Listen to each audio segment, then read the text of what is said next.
Hello, my name is Brynn St.Clair. I am currently a senior in my undergrad here at the University of Utah. Today I will be focusing on George M. Cohan and specifically on the influence he had on the press throughout his life. Last semester, the majority of my research with Dr. Kraft was cataloging newspapers. The newspapers I looked through were the Vaudeville News, out of New York, a weekly paper created by E.F. Albee in 1920.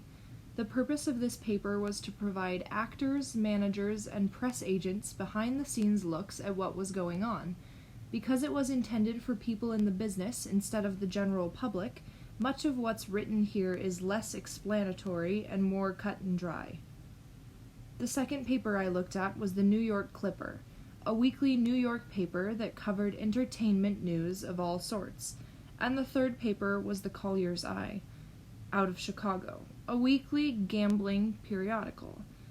It was specifically focused on baseball. Later in his career, Cohan purchased a baseball team, which is likely why this paper has anything to say at all about him. What I noticed as I dug through piece after piece about Cohan was the overwhelmingly positive atmosphere that surrounded his name. It became obvious that Cohan was a celebrity. I found one article that mentioned him only by last name, assuming the reader would automatically know who they were talking about. Unlike much of the media surrounding our modern celebrities, the literature on Cohan offered no unsolicited opinions on his personal life, no gossip about his dating life, and no grasping attempts at defamation of character. Dr. Kraft had mentioned to me previously how she suspected that Cohan controlled much of the narrative on his life. With that suspicion in mind, I examined more of the clips I had previously found.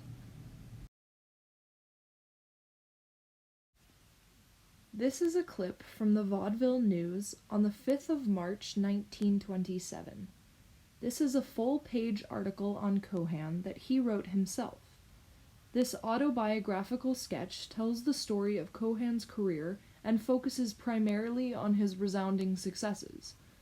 It seemed odd to me that a newspaper would allow a hot commodity celebrity to write his own narrative, but it seemed that the public loved George Cohan so much that anything he published was instantly popular. This is a clip from a story in the Vaudeville News on the 3rd of February, 1922. This story basically reads like a character reference. This article describes Cohan as being steadfastly unwilling to bow alone in his productions. He is portrayed as being selfless and incredibly humble.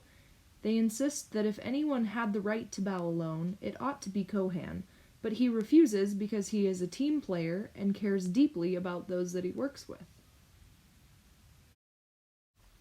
This clip from the Collier's Eye on July 9, 1921, speaks about Cohan's purchase of a baseball team. Cohan was an all-American guy. His involvement in baseball in his later career speaks to his desire to be directly involved in the most American things possible. Later in this article, it alludes to the retirement that is brought up time and time again by these newspapers. This article speaks about Cohan retiring from the theater business and beginning to pursue other things like baseball. It seems that every couple of years an article is written announcing George Cohan's retirement from the theater business. They all prove to be false. He always comes back for another show, or writes another play, or directs something else. These retirement announcements happen often enough that I began to believe they were a publicity stunt. If this really were to be the last show Cohan ever performed, it would sell out immediately. These articles also prompted long, winding prose about the kind of man George M. Cohan was. Many of them read like obituaries, viewing Cohan from his best angles and ignoring anything else. Here are some examples of that.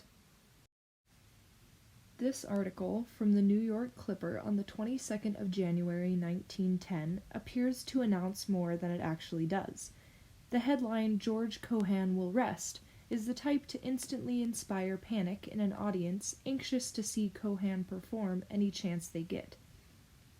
What is actually being announced is that he was allowing another actor to portray the role he had always performed in his play A Yankee Prince. But because it's written to sound like an official retirement, the reader would be instantly compelled to purchase tickets to see Cohan perform his beloved play one last time. This clip from the Vaudeville News on the 2nd of September 1921 reads much like an obituary. In reality, it comes from a clip in the Vaudeville News announcing George M. Cohan's retirement from show business. This announcement, however, proved to be false, as he went on to write and perform after this was published. The dramatic nature of it inspires readers everywhere to reflect on the incomparable influence and career of the flag-waving patriot. This clip is from the Courier-Journal out of Louisville, Kentucky, on the 4th of May, 1919. This announces Cohan's retirement from the show A Prince There Was. The quote, "It is understood that Mr. Cohan will not again appear on the stage," portrays the emotional charge this announcement carried to its readers. The article actually exposes a bit of the ridiculousness of Cohan's retirements in the next paragraph. They say that Cohan's involvement in the play was actually a surprise itself. They thought he had already retired from show business, but he decided to do this show anyway. But now he's done for sure. Here is another example from the New York Clipper.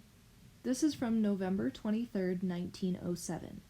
If Cohan really had as much control over the narrative as I suspect, he released an awful lot of these fake retirement articles. It really is an ingenious publicity stunt, if that's what it was. Every announcement spurred beautiful articles paying tribute to his career and a significant increase in ticket sales.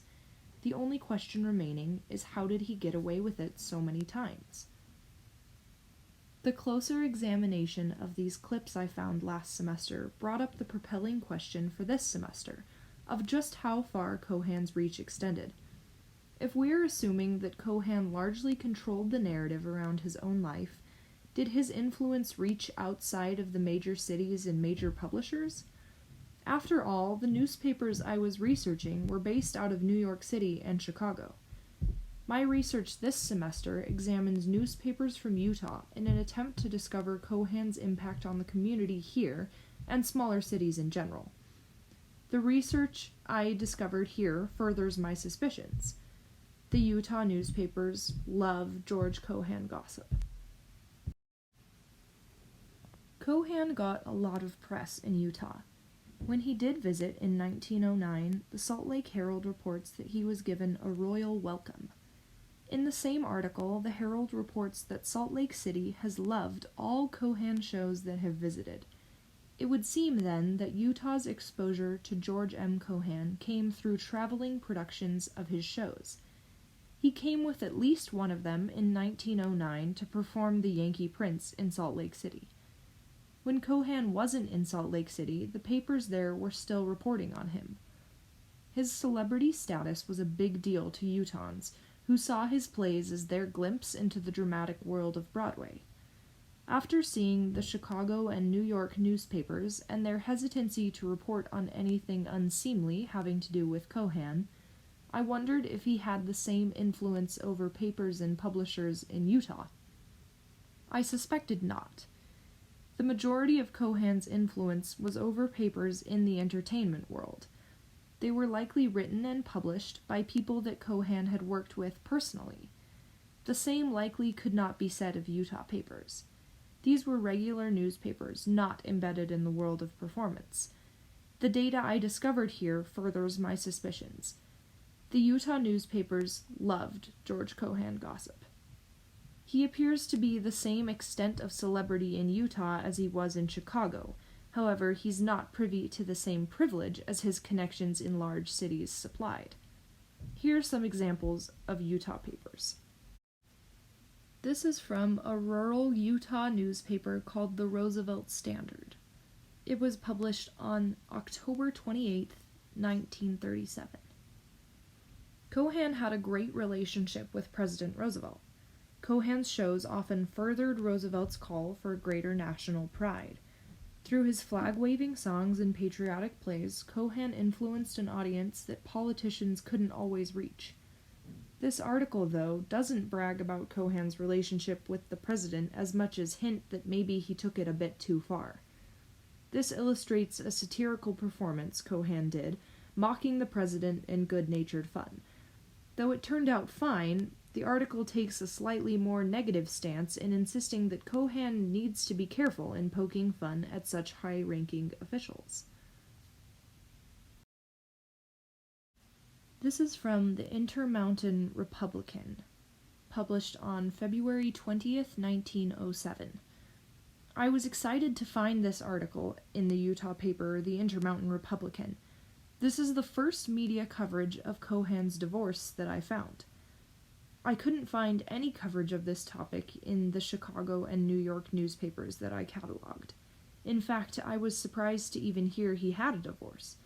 This article confirms one of my suspicions about Cohan's control of his narrative. The big-name, big-city papers weren't reporting on what Cohan didn't want them to. Smaller, rural papers, however, could say whatever they wanted about the celebrity. This article from the Salt Lake Tribune on the 8th of October, 1919, is the antithesis to all of the retirement articles we saw earlier. Here is a realistic take on Cohan's retirements.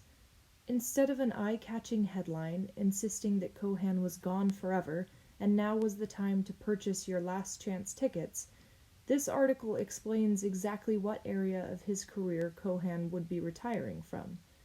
They insist that he will continue in the theater business and only step out of his producing firm.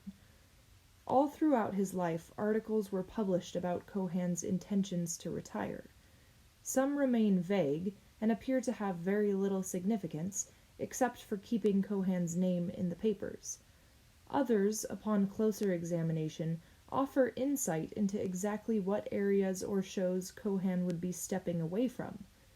Later in his life, for example, Cohan traded in his performer lifestyle for a more behind-the-scenes work as a producer and successful businessman. This could have been portrayed as a retirement to the press, but was actually just a course correction for him.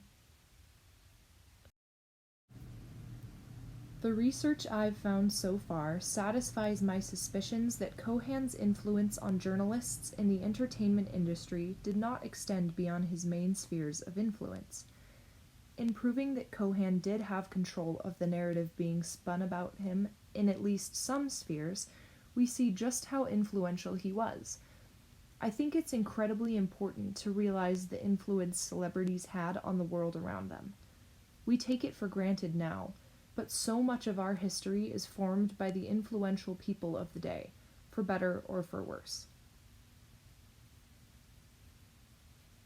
I'd like to specially thank Dr. Elizabeth Kraft and the Office of Undergraduate Research at the University of Utah for supplying me with these opportunities for research.